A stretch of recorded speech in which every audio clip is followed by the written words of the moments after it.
आपण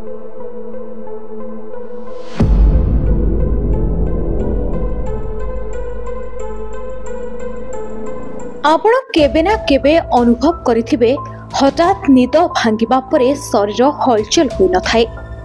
कथा कहबाकू चेष्टा कले भी मुह खुले नहीं। एहा परे मनरे डर आसे। तेबे भूत प्रभाव एमिति हुए बोली कहती, किंतु एही अवस्था को निद्रा पक्षाघात बा स्लीप पैरालिसिस डाक्टर कहिथांती। डाक्टर अनुसार स्लीप पैरालिसिस एपरी एक अवस्था जो मस्तिष्क सक्रिय थाए किंतु शरीर निष्क्रिय हो जाए।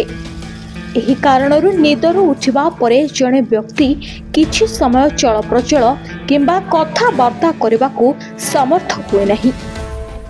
2 मिनिट रे यह आपे आपे ठीक हो जाए। साधारणतः निद्रा अभाव, अनिद्रा, शोइबारे अनियमितता, चिंता एवं भूल पोज रे शोइबा कारणरू स्लीप पैरालिसिस हुए। निद्रा पक्षाघात कौनसी गुरुतर स्वास्थ्य समस्या नुहे।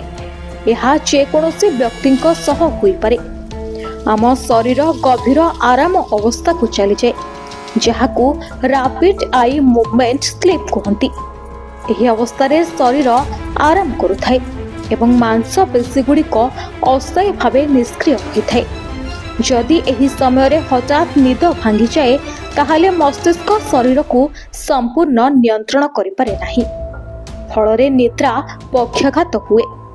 यथा संभव मानसिक चाप कमाइबाकू चेष्टा करंतु। गभीर निश्वास नेबा, ध्यान, योग द्वारा चाप कम करा जाय परिबो। एहा स्लीप पैरालिसिस रोकिबारे सहायक हेबो। सेहिपरि पिठी पटे शोइबा द्वारा एही पक्षाघात आशंका बढ़िथाए। तेणु कड़ लेउटाई शोइबाकू चेष्टा करंतु। ब्यूरो रिपोर्ट, ओडिसी खबर।